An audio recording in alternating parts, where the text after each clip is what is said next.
The concrete pillar exploded beside Jun Seo's head as the fifth attacker's baton struck where his skull had been a heartbeat before.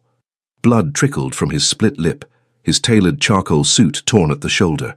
5 men had cornered him in the rain-soaked parking garage beneath the waterfront restaurant, and even the Korean Mafia boss knew the mathematics of survival were working against him. Then she appeared. Imani Rose stepped through the emergency exit, still wearing her black waitress apron, curls escaping from their careful pins. 27 years old, black, beautiful, and completely out of place in a world of violence and betrayal. The attackers barely glanced at her. Just another civilian who'd stumbled into the wrong place at the wrong time. They had no idea what they were looking at. "Get back inside," Jun Seo ordered through gritted teeth, dodging another swing. Imani didn't move. Her dark eyes assessed the scene with military precision. Exits, weapons, positioning. "They boxed you in," she said quietly. "Someone inside your circle sold you out." One of the men laughed, turning toward her with casual menace. The waitress thinks she's part of this. That's when everything changed. The first attacker lunged at her, expecting easy prey. Imani moved like water, fluid, controlled, devastating. She redirected his momentum, twisted his wrist with surgical precision, and sent him crashing into the concrete wall. His weapon clattered across the oil-stained floor. The garage fell silent, except for the echo of impact. Welcome to Korean Mafia lovers. Tonight's story will leave you breathless. Comment where you're watching from and hit that subscribe button. Your support helps us bring you these incredible love stories every week. 2 hours earlier, Imani had been refilling coffee cups and pretending not to notice the tension crackling through Pier 47 restaurant like electricity before a storm. The waterfront establishment catered to Seattle's elite, tech moguls, shipping magnates, and men in expensive suits who spoke in careful whispers about things that never appeared in newspapers. She'd been working there for 8 months, saving every tip toward her goal of opening a self-defense studio for women. The irony wasn't lost on her. A former military police officer serving overpriced salmon to people who probably had more money in their wallets than she made in a month. But honest work was honest work, and Imani had learned to value honesty above everything else. Kang Jun Seo arrived at 9:30, as he had every Friday for the past 3 months. 31 years old, devastatingly handsome in that sharp-edged way that made smart women stupid and stupid women dangerous. His black hair was perfectly styled, swept back to reveal features that belonged on magazine covers, if magazine covers featured men who could end lives with a phone call. Imani had done her research after the first night he'd tipped her $200 for bringing him green tea. Kang Jun Seo wasn't just wealthy, he was the head of the most powerful Korean organization on the West Coast. Legitimate businesses fronted operations that were anything but. Real estate, shipping, entertainment venues that laundered money as efficiently as they served drinks. He always sat alone at table 12 facing the entrance, always ordered the same thing, grilled mackerel, steamed rice, green tea, always left exactly at 10:15. Tonight felt different. His usual bodyguards weren't positioned by the windows. The men at the bar kept checking their phones with nervous energy. And when Jun Seo's lieutenant whispered something in his ear, his jaw tightened in a way that made Imani's military training kick into high alert. She'd seen that look before, in Afghanistan, in the moments before everything went wrong. "Another tea, Mr. Kang?" she asked, approaching his table with practiced professionalism. He looked up, and for a moment his carefully controlled mask slipped. She saw exhaustion there, the weight of decisions that kept him awake at night. "Thank you, Imani." He knew her name, he'd never used it before. "Everything all right tonight?" The question slipped out before she could stop it. Waitresses didn't ask Korean Mafia bosses about their feelings. Jun Seo studied her face with those dark, intelligent eyes. "You should leave early tonight. Take the front exit." Warning bells exploded in her head. "Sir, trust me." His voice carried absolute authority. "Go home. Now." But Imani had learned long ago that when dangerous men told you to run, it usually meant someone else was about to die. She nodded, collected his empty cup and walked toward the kitchen, then doubled back through the service corridor that led to the parking garage. She'd been trained to move toward danger, not away from it. Some habits died hard. The emergency exit opened onto concrete and shadows. Rain drummed against the garage's open sides, and fluorescent lights flickered overhead like dying stars. Junseo stood near his black Mercedes, phone pressed to his ear, speaking rapid Korean. Then she saw them. 5 men emerged from behind concrete pillars with the coordinated precision of a military unit. No shouting, no dramatic speeches, just the cold efficiency of professionals who'd done this before. Imani's hand moved instinctively to her hip, where her service weapon used to rest.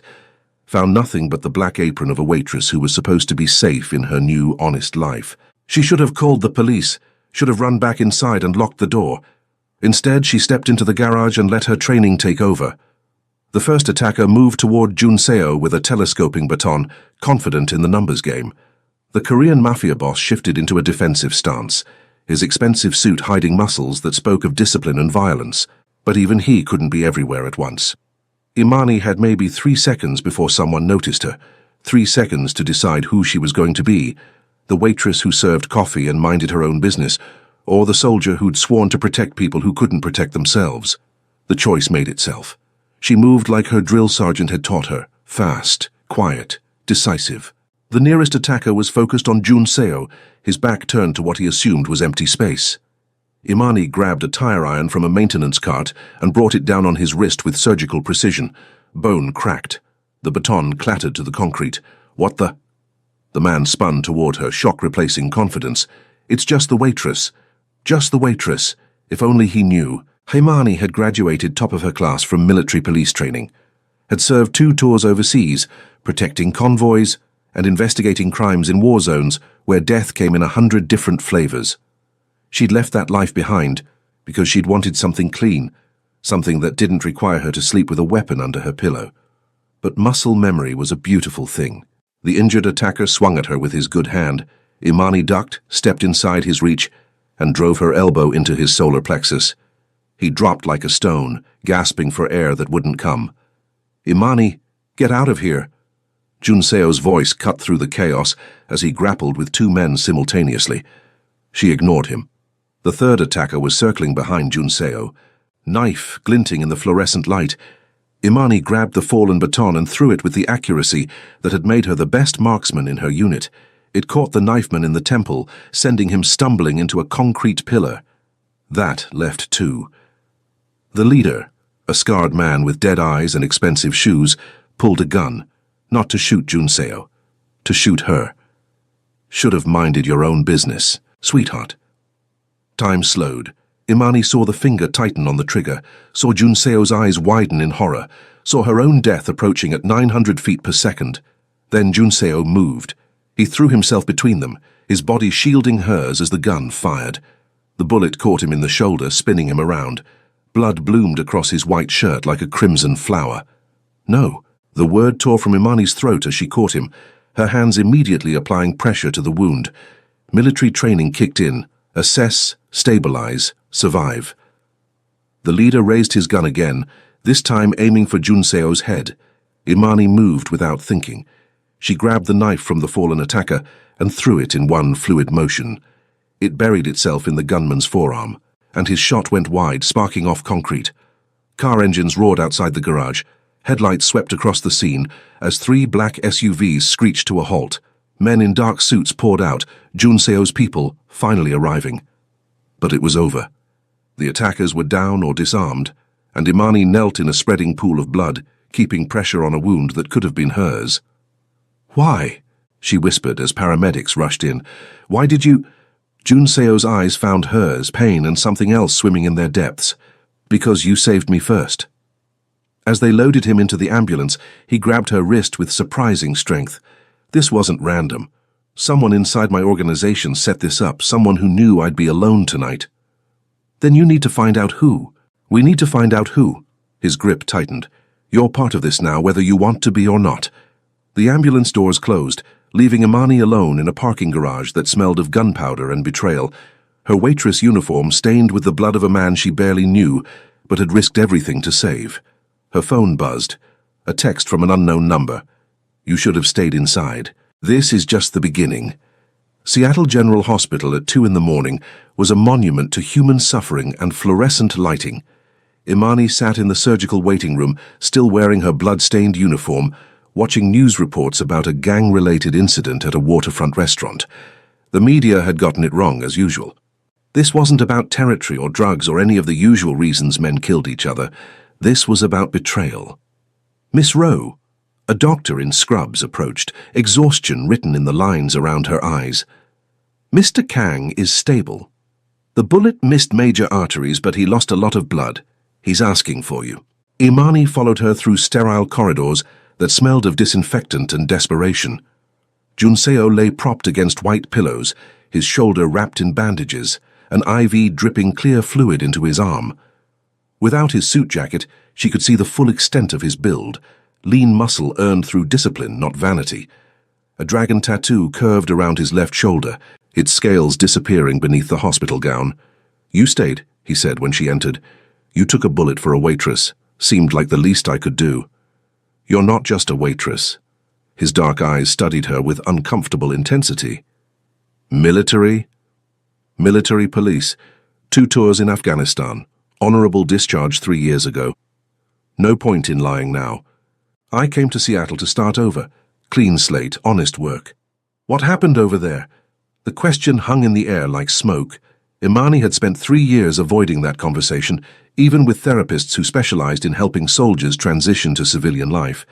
But something about lying in a hospital bed after taking a bullet for her made honesty feel necessary. "My unit was investigating corruption in the Afghan National Police. Someone was selling weapons to insurgents, getting our people killed. I found evidence, built a case." She sat in the visitor's chair, her hands clasped tightly in her lap. "The someone turned out to be my commanding officer, a man I'd trusted with my life." "What did you do?" "My job. I turned him in." Testified at his court-martial, watched him get sentenced to 20 years in Leavenworth. Her voice was steady, but her hands trembled slightly. "His friends made sure I knew I wasn't welcome anymore, made my life hell until I finally took the discharge." Junseo was quiet for a long moment. "You chose justice over loyalty." "I chose right over wrong. There's a difference. In my world, loyalty is everything. It's what keeps us alive, keeps our families safe. But tonight," he touched his bandaged shoulder, "tonight I learned that loyalty without honor is just another word for corruption." Before Imani could respond, the door opened. A man in an expensive suit entered. Tall, Korean, with the kind of cold eyes that had seen too much violence. He stopped short when he saw Imani. "Hyung," he said to Junseo in Korean, then switched to English. "Who is this?" "The woman who saved my life. Imani, this is my brother, Kang Minjun, my second in command." Minjun's gaze swept over her blood-stained uniform with obvious disdain. "A waitress? Junseo, you can't be serious. She's former military police. She fought beside me tonight when 5 men tried to kill me in that garage." Junseo's voice carried a warning edge. "She's earned the right to be here."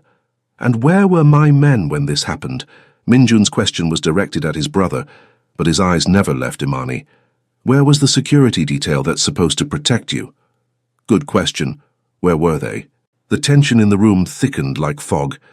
Imani felt like she was watching a chess match where she didn't know the rules, but she could sense the danger in every move. "I'll look into it," Minjun said finally. "But first, we need to discuss what happens next. The Nakamura family is already asking questions about tonight. They think we're weak, that we can't protect our own territory. Let them think what they want. Junseo, you were nearly killed by street thugs. Our reputation, Junseo interrupted, is built on fear and violence. Maybe it's time to build something else." Minjun stared at his brother like he'd spoken in a foreign language. "What are you talking about?" "I'm talking about change. Real change. No more protection rackets. No more intimidation. No more blood money. We go legitimate completely." "You're in shock." The doctor said, "I'm thinking clearly for the first time in years." Junseo's gaze found Imani's. "Someone I barely know risked her life to save mine tonight. No profit motive, no family obligation, no fear of consequences, just because it was right. When's the last time anyone in our organization did something just because it was right?" The silence stretched until Minjun's phone buzzed. He checked the message, and his expression darkened. "We have a problem. The men who attacked you tonight, they're all dead." "What?" "Found in their cells an hour ago, apparent suicides, but—" He showed them a photo on his phone. 3 men hanging from bed sheets, their faces purple and swollen. This wasn't suicide. Someone wanted them silenced. Imani felt ice form in her stomach. Someone with access to the jail. Someone with resources, connections, power. Junseo struggled to sit up straighter, wincing as the movement pulled at his stitches. Someone who knew exactly when and where to find me tonight. Minjun's phone rang. He answered in rapid Korean, his voice growing more agitated with each word. When he hung up, his face was pale. "What is it?" Junseo demanded. "The restaurant. It's on fire." Through the hospital window they could see the orange glow on the horizon, smoke rising like a funeral pyre against the Seattle skyline. Pier 47 restaurant, where Imani had served coffee and minded her own business, where she'd built a quiet life away from violence and betrayal, was burning. "They're erasing evidence," she said quietly. "Whatever happened tonight, someone wants to make sure there's no trace left behind." Junseo reached for her hand, his fingers warm despite the IV. "I'm sorry. You didn't ask for any of this. Neither did you." She squeezed his hand gently. "But we're in it now." Minjun was already making calls, organizing security, damage control, the 1,000 details that came with being a target. But Imani barely heard him. She was thinking about the text message on her phone, about men who died in their cells, about a fire that was consuming the last remnants of her peaceful life. Someone wanted Junseo dead, someone with power, resources, and the patience to plan an elaborate trap, someone who wouldn't stop just because tonight had failed, and now they knew about her. The safe house was a converted warehouse in Georgetown, all exposed brick and bulletproof windows. Junseo had been discharged against medical advice, his arm in a sling. His face drawn with pain he refused to acknowledge. Imani sat across from him at a steel table, studying surveillance photos that made her blood run cold. "These were taken yesterday," Minjun said, spreading the images between them. "Someone's been watching you for weeks." The photos showed Imani leaving her apartment, walking to work, serving tables at the restaurant. In every shot, she was unaware of the camera, living her life, while someone documented her every move. The violation felt like ice water in her veins. "Why?" she asked. "I'm nobody. I serve coffee and save tips." "You're former military police," Junseo said quietly. "You have training, instincts, skills that most people don't. Someone knew that if I was ever in real danger, you might intervene. So they what? Planned for me to save you?" "They planned for you to die trying." Minjun's voice was matter-of-fact, like he was discussing the weather. "Think about it. Korean Mafia boss and American military veteran killed together in a parking garage. The media would have a field day. Two worlds colliding, violence begetting violence. It would justify a massive crackdown on our operations." Imani felt the pieces clicking into place like a weapon being assembled. "Someone wanted you dead, but they also wanted it to look like gang violence, random street crime. Except you survived. Both of you." Minjun pulled out his laptop, showing them a news article from that morning. "Now the story is different. Now it's about a waitress who saved a businessman from muggers. Heroic. Sympathetic. Completely wrong." The headline read, "Local waitress saves restaurant owner from armed robbery." No mention of the Korean Mafia, no talk of organized crime, just a feel-good story about ordinary people doing extraordinary things. Someone's controlling the narrative, Junseo realized, someone with enough influence to shape how the media reports this. "Someone who needs you alive now," Imani added, "because killing you after this story would raise too many questions." Minjun nodded grimly. "Which means they'll try a different approach, something that looks like an accident, or—" He hesitated. "Or what? Or they'll go after the people you care about instead." The words hit Imani like a physical blow. Her sister in Portland. Her elderly parents in Detroit. The few friends she'd made in Seattle, all of them innocent, all of them now potential targets, because she'd chosen to step into that garage. "We can protect them," Junseo said, reading her expression. "My people can—" "Your people." Imani's voice was sharp with sudden anger. "Your people are the reason this is happening. Someone in your organization sold you out, remember? How do I know they won't sell out my family too?" The accusation hung in the air like a blade. Minjun's hand moved instinctively toward his jacket, but Junseo held up his good hand. "She's right," he said quietly. "We can't trust anyone inside the organization, not until we know who the traitor is." Junseo, you can't seriously be considering. I'm considering everything. His voice carried absolute authority. Starting with a complete audit of everyone who knew about my meeting last night. Phone records, financial statements, travel history, everything. That's half the organization. Then that's half the organization. Junseo stood, wincing as the movement pulled at his stitches. And until we find our traitor, Imani stays with me. Personal protection. I don't need, Imani began. Yes, you do. His dark eyes met hers, and she saw something there that made her breath catch. Not just concern for her safety, but something deeper. Something that scared her more than bullets or betrayal. You saved my life, now let me save yours. Before she could argue, Minjun's phone rang. He answered, spoke briefly in Korean, then hung up with an expression that could have frozen fire. What? Junseo demanded. The Nakamura family wants a meeting. Tonight. They say they have information about who ordered the attack. It's a trap. Probably, but if they really do know something, Minjun shrugged. We can't afford to ignore it. Then we go, but carefully. We? Imani stared at him. You're not going anywhere. You were shot 12 hours ago.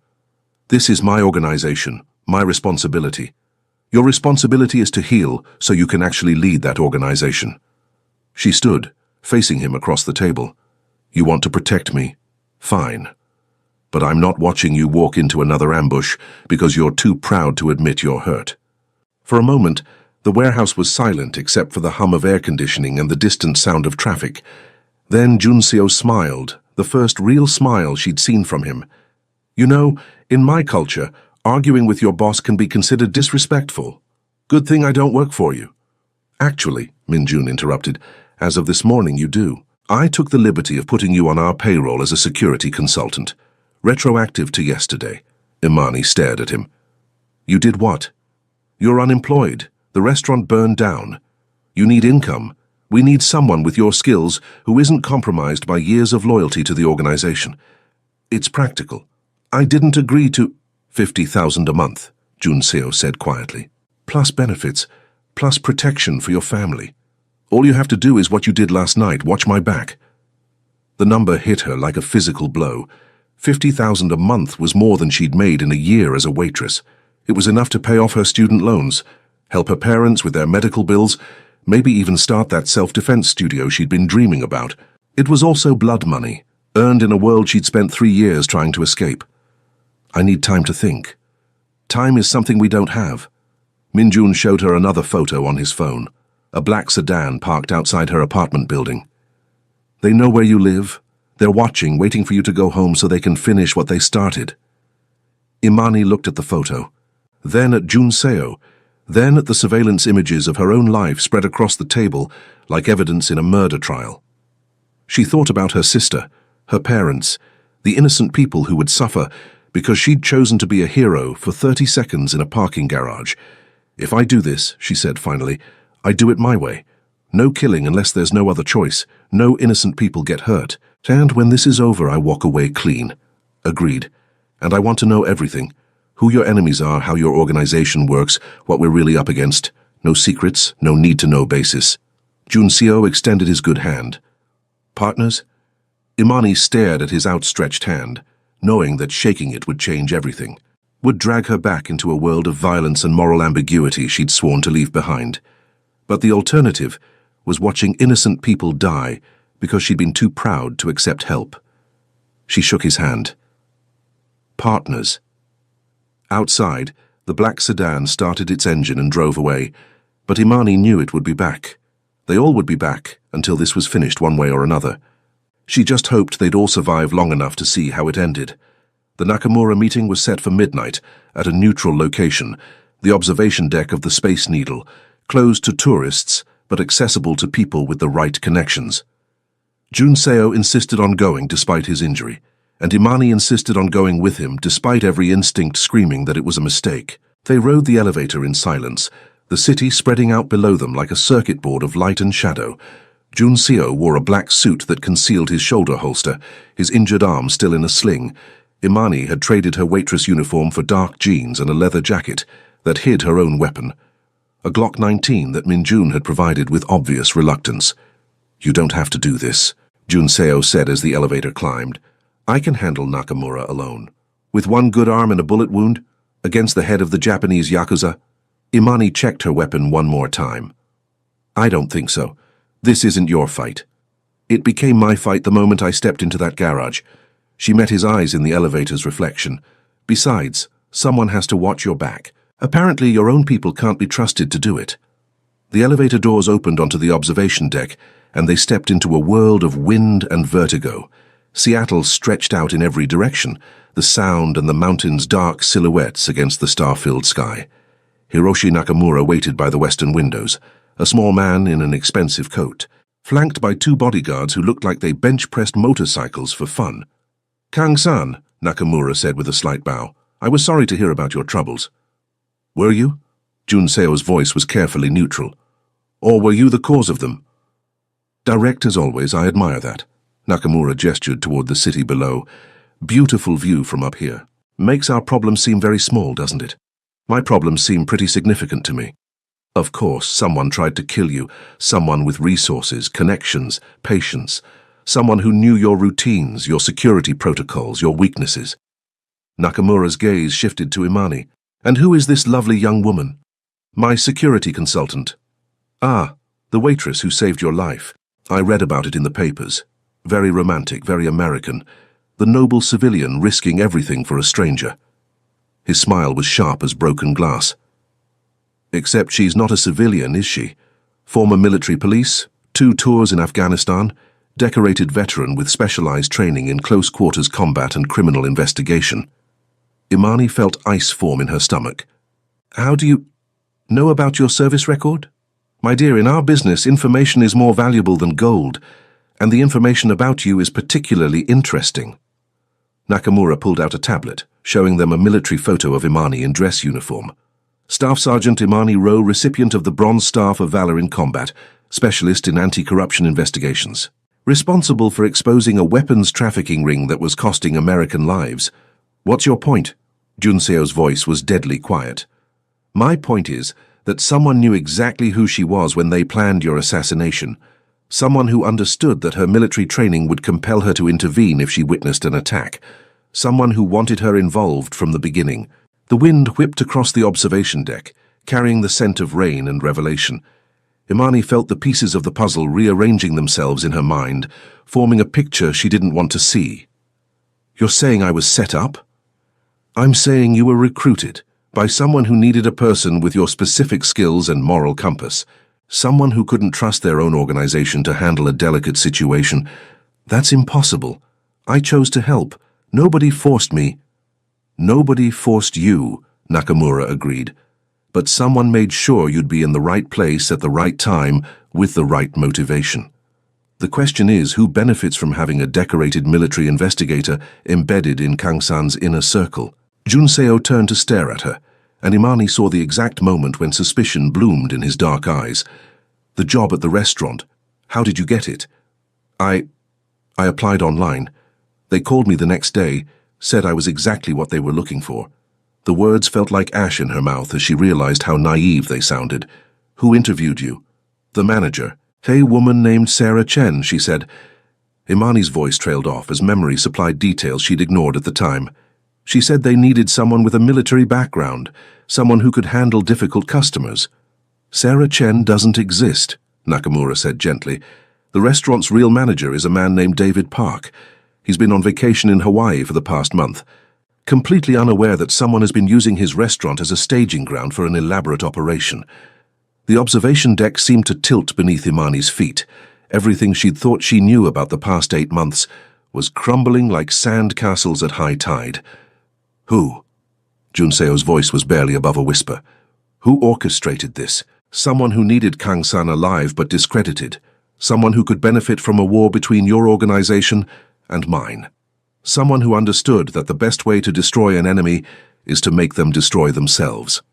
Nakamura's smile was sad now, almost sympathetic. Someone who's been playing a very long game. Before anyone could respond, the elevator dinged behind them. The doors opened, and Min-jun stepped onto the observation deck flanked by 4 men in dark suits.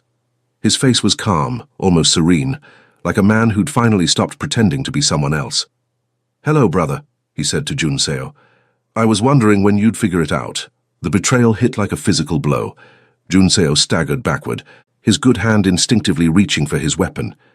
"Minjun, you're the one who's been planning your downfall for 2 years?" "Yes." Minjun's voice was conversational, almost friendly. "The one who hired Miss Rowe to work at the restaurant?" "Also yes." "The one who's been feeding information to our enemies while positioning myself to take over when you finally self-destructed?"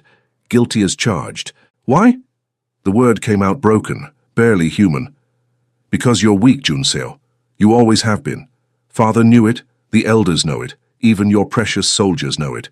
You want to go legitimate, to build something clean and honorable. But our world doesn't work that way. Our world requires strength, ruthlessness, the willingness to do whatever it takes to survive." Imani's hand moved toward her weapon, but Minjun's men were already drawing theirs. 4 guns against 2 with nowhere to run and a 500-foot drop in every direction. "You set me up," she said, her voice steady despite the rage burning in her chest. "You used my service record, my psychology, my need to help people. You manipulated me into caring about him." "I gave you a purpose," Minjun corrected. "You were wasting away in that apartment, serving coffee to strangers, pretending you didn't miss the adrenaline of combat. I offered you a chance to be a hero again. By lying to me, by making me complicit in your betrayal, by giving you exactly what you wanted, a chance to save someone who needed saving. The fact that it served my purposes as well is just good planning." Junseo was staring at his brother like he was looking at a stranger. "The attack in the garage was supposed to kill you both, but Miss Rowe proved more capable than anticipated, and you proved more willing to sacrifice yourself than I expected. So I adapted. Used the media attention to make you look sympathetic, vulnerable, made the other families think you were weak. And now you disappear, both of you. A tragic accident, a lover's suicide pact, whatever story sells best. I take over the organization, restore our reputation for strength, and everyone wins. Except us. Well, yes, except you." The wind howled across the observation deck, and for a moment, the only sound was the whisper of fabric and the distant hum of the city below. Then Nakamura cleared his throat. "This is all very dramatic," he said mildly, "but I'm afraid I can't allow it." Minjun turned toward him, confusion flickering across his features. "What? Did you really think I came here alone? That I would walk into a trap without insurance?" Nakamura smiled, and suddenly the observation deck was full of red laser dots as sniper scopes found their targets. "My people have been watching this building for hours. Your men are already dead." The sound of bodies hitting the floor came from the elevator shaft, muffled thumps that spoke of silenced weapons and professional efficiency. Minjun's bodyguards spun toward the sound, and that moment of distraction was all Imani needed. She moved like her training had taught her, fast, decisive, lethal. Her weapon cleared its holster as she rolled behind the observation deck's railing, using the steel structure as cover. Junseo followed her lead, his injured arm hampering his movement but not his determination. Gunfire erupted across the deck, muzzle flashes strobing in the darkness. Nakamura's men had taken positions by the elevators, cutting off escape routes while providing covering fire. Minjun's remaining bodyguards returned fire desperately, but they were outgunned and outmaneuvered. "It's over, Minjun," Junseo called out over the chaos. "Surrender!" "Never!" His brother's voice was raw with fury and desperation. "I won't let you destroy everything our father built. Father built an empire on honor. You're destroying it with betrayal." Minjun appeared around the edge of the observation platform, his weapon trained on Junseo's head. "Then I'll rebuild it on strength." Imani didn't hesitate. Her shot took Minjun in the shoulder, spinning him around and sending his weapon clattering across the deck. He fell to his knees, clutching the wound, his face twisted with pain and rage. "You," he snarled at Imani. "This is all your fault. If you'd just died in that garage like you were supposed to. If I'd died in that garage, you'd have killed your own brother and destroyed your family's honor." She kept her weapon trained on him, her voice steady. "I'm not sorry I stopped you." The gunfire faded, leaving only the wind and the distant sounds of the city. Nakamura's men had secured the deck, and Minjun's bodyguards lay still in spreading pools of blood. It was over.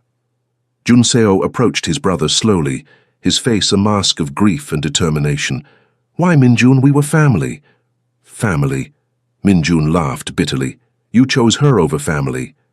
You chose weakness over strength. I chose love over fear, Junseo said quietly, and I'd make the same choice again.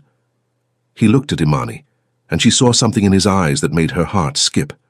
Not just gratitude or partnership, but something deeper, something that scared and thrilled her in equal measure. 5 men cornered the Korean Mafia boss in a parking garage, he said softly. The black waitress's secret training saved him, but what really saved me was learning that some things are worth more than power. Imani felt tears she hadn't expected burning behind her eyes. What happens now?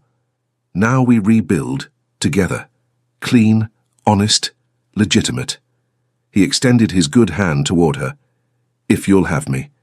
She took his hand, feeling the calluses and scars that told the story of his life. Partners? Partners, he agreed, in everything. As the police sirens wailed in the distance and the city lights twinkled below, Imani realized that sometimes the best way to escape your past was to embrace your future, whatever form it might take. Years later, Imani stood in the doorway of the Rokang Community Center, watching Junseo teach a self-defense class to a group of teenage girls. His shoulder had healed completely, leaving only a thin scar that he wore like a badge of honor. The dragon tattoo on his neck had been joined by a smaller one on his wrist, 2 interlocked hands representing the partnership that had saved them both. The community center was everything she'd dreamed of and more. Self-defense classes, job training programs, counseling services for veterans transitioning to civilian life. All of it funded by the legitimate businesses that had risen from the ashes of the old organization. Minjun was serving 25 years in federal prison, his empire of corruption dismantled piece by piece. Some of his former associates had chosen to follow Junseo's new path. Others had simply disappeared into the shadows where such men belonged. Mrs. Kang, one of the teenage students approached, her face bright with excitement. Mr. Kang says you're the one who taught him everything he knows about fighting. Is that true? Imani smiled, watching her husband demonstrate a defensive move with the patience of a born teacher. He taught me a few things too. Like what?